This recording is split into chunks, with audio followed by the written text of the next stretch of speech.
Good morning. We are Group 11 and our topic is executive dominance in different periods of Hong Kong and discuss the effects of executive dominance on Hong Kong's separation of power. In the executive dominance in different periods of Hong Kong, we will demonstrate the executive dominance in the period of 1982 to 1997 and the post-turnover period. Moreover, we will discuss the stance of different government toward the executive dominance. In the discuss the effects of the executive dominance on Hong Kong's separation of power, we will discuss the influence of executive dominance toward judiciary system and the legislative system. Hong Kong had been a century-long colony until 1997. British applied the system of the executive dominance to maintain the effectiveness of governance. Hong Kong Letters Patent and the Royal Instruction have listed out and conferred the power of the governor. The governor had a great power. Governor is the president of the Legislative Council of Hong Kong, and the cabinet were also the members of Legislative Council till the last election of Legislative Council in the British Hong Kong. The governor can pass and vote down the motion in the Legislative Council. In 1997, China started ruling Hong Kong, and there are debates between the pro-democracy and pro-Beijing that if Hong Kong were given a higher degree of the separation of power, or that executive system also remains its dominance. In 2020, HKSAR started denying the separation of power in Hong Kong. The controversy of liberal studies, textbook modification, also the Secretary of Justice, Teresa Chan Sprott, it fully denies the separation of power in Hong Kong. Therefore, we will compare the cases, we will compare the different periods, 1982 to 1997 and the post-turnover period. Why we choose these two periods, the 1982 to 1997, it is a period of weaken the executive dominance, and then the post-turnover period is to strengthen the executive dominance. So we would like to compare these two periods of time, and we would like to discover the government's attitude toward the separation of power and the weight of executive dominance. Moreover, we will compare the cases, see if the independent judiciary system would be affected by the executive dominance. Let's move on to the definition part. The term separation of powers was coined by the 18th century philosopher Montesquieu. The separation of power refers to the division of powers into distinct branches of government, each with their own responsibility. The intent of separation of powers is to prevent the concentration of unchecked power and to provide for checks and balance, in which the powers of one branch of government is limited by the powers of another branch to prevent abuse of power and avoid autocracy. The legislative branches is responsible for enacting the laws of the state and appropriating the money necessary to operate the government. The executive branch is responsible for implementing the proper policy, and the judicial branch is responsible for interpreting the constitution and laws. In the discuss of executive and legislative relations, from Lippert idea, the notion of executive dominance could be defined as the executive holding a dominant position in respect to the legislature over the legislative process. According to his ideas, executive dominance is most commonly found in parliamentary system, in which the executive is normally backed by a legislative majority and can count on its support to stay in office and get its legislative proposal approved. As such, the executive is clearly dominant in respect to the legislature. In the context of colonial Hong Kong, among ideas of the notion of executive dominance government entail vesting most of the policy-making power in the hands of the governors and upholding the dominant position of the executive branch in the executive-legislative relation, with the Legislative Council holding the two substantial power. Similar to democratic executives that hold a predominant position in respect to the legislature, executive dominance in colonial Hong Kong rests on a governance capacity to command a legislative majority. But such a commanding capacity was not built upon democracy practice. It was the result of an undemocratic appointment system. From Brian Fong's idea, the notion of executive dominance was seen by Beijing as highly compatible with its policy toward Hong Kong. In order to provide high degree of institutional continuity, Beijing intended to retain this key feature of the colonial political system while accommodating necessary changes, particularly the introduction of an elected legislature as promised in the Sino-British Joint Declaration. From Lau Siu Kai ideas, the executive hold a dominant position in relation to the legislature would provide a better safeguard for Beijing, reflecting the intention of China's leader to uphold executive dominance. Many provisions of basic law were carefully designed by the Chinese government to grant the chief executive an extensive range of constitutional leverage at the expense of the Legislative Council. The constitutional leverage includes almost unlimited power over political appointment, exclusive power to initiate legislation and make public policies, and the power to veto legislation, and also the power to dissolve the Legislative Council. So the condition, and as we mentioned before, the governor also, the executive system had great power and override the legislative system in the British Hong Kong. However, after signing the Sino-British Joint Declaration, the situation had changed. The British government boosted the electoral reform. The 1994 electoral reform not only reformed the legislative council or the system, but also the executive dominance. Why I said that, we can see the 1994 electoral reform, it is a full direct election, and the president suppose was the governor be the president and changed to elected by each members, and the new 9 functional constituencies. And we can see the government try to put some more power on legislative council and the system. And however, in the 2020, the improved electoral system motion had passed. The change of the Legislative Council election had weakened the function of it. We can see the improved electoral system details, the geographical constituency seats from 50% to 22%, and also the resume of the election committee. All the members in the election committees are pro-Beijing group. It also weakened the function of supervision of the Legislative Council, and also which the participation of the Legislative Council should get the nomination from the election committee. So it is weakened the function of the Legislative Council. So, to understand the executive dominance in colonial Hong Kong onto the legislation, the legislature was first set for the advisory of administration of the governor, which consisted of half the official member from government officials and half of an official member appointed by the governor.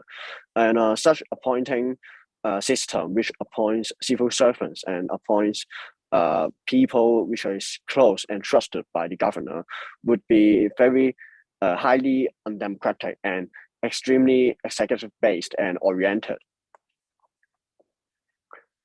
The first election was held in 1985 after the Sino-British Declaration, which was signed in 1984. The election consisted with 12 members elected by electoral colleges and 12 by functional constituency. And although it is a first election, it is not direct, and the first directly elected council was held on 1991 with 18 members directly elected. And the reform of this two election, however, still gave the government a great degree of control over the legislature majority through appointing members and appointing their business allies. The first and only full elected legislature council on colonial days is on 1995, which 20 members is directly elected from geographical constituency and 30 members from indirectly elected functional constituency, 10 members from election committee constituency. And to dissect the election and the legislature in colonial Hong Kong, most of the times it is through a undemocratic appointing system, such as the election on 1985 or before that. And such appointing system is dominated by the majority of the council members, and that the executives have a great domination on it, and it undermines the council purposes in popular consent and the representation of citizens. However, it also acted in purpose of advising the governor, aiding government executives and administrators in efficiency and convenience. And just as it is explained, there are upsides and downsides to such policy making and implementation in legislature. First, the upside is that the high degree of executive dominance and the high existence of administrators in council may contribute a down-to-earth policy that most of the people who decide what to legislate is actually the policymakers, and they would understand how these policies are made and how it actively and actually affected citizens. And what's more, such policy making and implementation also gave efficiency for administrators and effectiveness for general citizens. However, the downsides are not to neglect. For instance, the formulation and supervision of policy implementation are not effectively enabled. For instance, the supervision were not effective, that most of the people are the administrators themselves, and such formulation is not convincing in supervising the actual administration, which would have a serious outcome, such as racial discrimination or corruption or neglecting the poor, which is some kind of elitism. And it is a relatable problem that most Hong Kong people are ruled by the British, which is white people, and the problem of racial discrimination would be undoubtable. And what's more, such policy making and implementation also cause that the administrators themselves are not held accountable, and they are without the necessity of responding to citizens. Well, there are reforms and great reforms since the 1984. The reform of the council is to respond to the sovereignty transition and people's call for democracy and autonomy. And there is a gradual integration for direct voting and democracy, such as the 1995 fully directly voting election. And what's also important and very interesting is that the essence of executive dominance actually endangered the democracy. And one of the cases is that the member of the council, which may not be elected but rather appointed, had the voting power to deny democratic reform in the council. And indeed, the governor's patterns reform, which is on 1991, on 1995 had actually just passed only by a single vote, which showed that democracy could easily be endangered and buried by executive dominance. The executive dominance under the sovereignty of China actually continued the notion of the executive dominance, and there are a few specialties on it. For instance, the great extent of power to the chief executive that he could appoint civil servants, judges, and advisory without the approval of legislation, and to nominate principal of officials for appointment or removal. And what's more, there are special arrangements for the legislature. For instance, the gathering majority in legislative council, that's no more than half of the legislative council is made up of directly elected members in the first 10 years of returning to Chinese sovereignty, with the other half elected through the functional constituency, which is some of the business allies. And also the council system changed to a favor to pro-Beijing candidates, which would be pro-government and would be beneficial for executives. And such changing is the transition from single-member constituency system to proportional representation system, and that the less popular pro-Beijing candidates could be easier elected, while more popular pan-democracy candidates would be harder to elect. In theory, although it is effectively limited pro-democracy to a minority state in the council, despite them being the majority in the society, and that the majority of pro-Beijing members in council should by then have the ability to enhance legislative efficiency and aiding the executive branches. But in practical senses, there is a disconnect of legislative and executive branch. That different pro-Beijing members hold their parties and electoral interests, and this interest may not be the exact interest of the executive branches or the chief executive, and such would fail to aid the executive branch and actually had a low legislative rate of shelved and postponing 40% of annual legislative proposal. And what's more is that the legislative failed to represent popular consent and citizens' voices due to the minority member of pro-democracy majority, which are actually a majority in society, and they as a majority in society would have to use means to force legislative proposal to postpone. To conclude the executive dominance in legislature, in the colonial days, it is mainly undemocratic, but however, it actually have a great efficiency in executives. And since the Sino-British Declaration, there are a gradual shift to council with legitimate consent and democracy, and it has become a comprehensive democratic council with much lesser executive influence.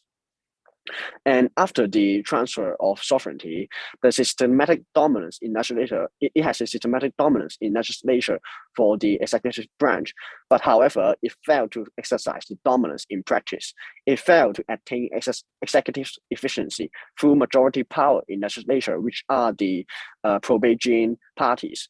And also, it is unsuccessful in providing legitimate representation in council, which undermine consent and sense of democracy in legislature.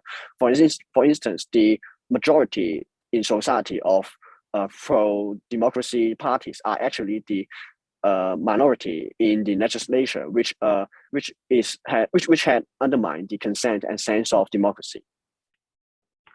Thank you for the conclusion of the executive dominance in legislature. And let's move on to how the executive dominance in the judiciary system.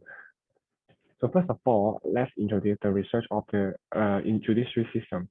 We can find out that in recent years, the judiciary system have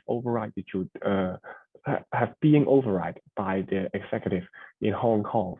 And as the basic law in Hong Kong has never mentioned the separation of power, and this executive dominance in Hong Kong have override the judiciary system. We find in the comparison of before 1997 and after 1997, and those cases have shown out that the judicial independence has weakened in the recent years.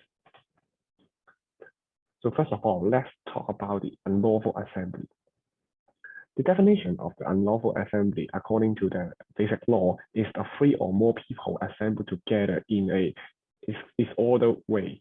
And the highest punishment is the imprisonment of 5 years, or indictment, or a fine with a 3-year summary conviction. So I would like to introduce the first case of the unlawful assembly. It's the Leung Kwok Hong case in the 2013 possession. During the 1st of January of 2013, about the opposing CY Leung's governance, especially in the unauthorized building works. The Leung Kwok Hong, who is the member of the Legislative Council in 2013, have confronted with the police officers, and the police officers has arrested him for the reason of unlawful assembly, which only one man have been arrested in this case. And we can find out that the government has targeted some specific person like Leung Kwok Hong, the politicians, which is rarely find out that in the before 1997 there is no such a case in before 1997 would caught a politician by unlawful assembly. So we can find out that this action made by the government is because of the regime stability, which is a case of executive dominance in the judiciary system. And the next 3 cases about the unlawful assembly is the To Kwan Hang cases. And To Kwan Hang has demonstrating outside the building and received a punishment of 160 hours community service order. And the next case about the Yip Po Lam cases, which is the demonstrating outside the North Point police station and sentenced from a month and a year of probation. And last but not least, the Joshua Wong Chi Fung has participating the assembly, which has sentenced to a prison of from 4 months to 10 months. In those 3 cases, we can find out that in the different time period of the social movement, since the pressure from the Chinese Communist Party has increased, and the force of punishment of the unlawful assembly by the Hong Kong government has increased to the public citizen, which is want to maintain the social stability, and that's why the penalty has increased. And we can find out that there is also an example of the judiciary system being override by the executive. And the next case is about the grievous bodily harm in the Lennon War. So first of all, we'd like to introduce Ho Kwan Yew. Ho Kwan Yew is confessing a fault in Tuen Mun, and he got knife attack during the confession of the fault, which the attackers are sentenced to prison from 9 years. But the Hong Chun, the tour guide who attacked 3 people in the same time, which sentenced to prison from 45 months, and the judges have expressed the sympathy to him, which we can find out that the unfairness of the judiciary system, because of the Ho Kwan Yew is the Pro Beijing's Legislative Council members, and those 3 men, and the Hong Chun's victims are the pro-democratic people, and which have such a various punishment, and which can find out that there are unfair punishment on these cases, which is another example of executive dominance. And the basic law of the Article 88 has announced that has shown that the judges of the court is appointed by the chief executive, which is executive as dominant in the judges of the court. So to conclude, the legislature has faced some conflict between post before the transfer of sovereignty, like mostly undemocratic, and the legislature after colonial day have face the conflict like the concept of democracy. And in the judiciary system, we can find out that the judiciary system might help out the executive how they maintain the stability of the society, which is not a work of the judiciary. So we can find out that before 1997 and after 1997 have a change of the have a executive dominance in our overriding the legislature and the judiciary system. Thank you.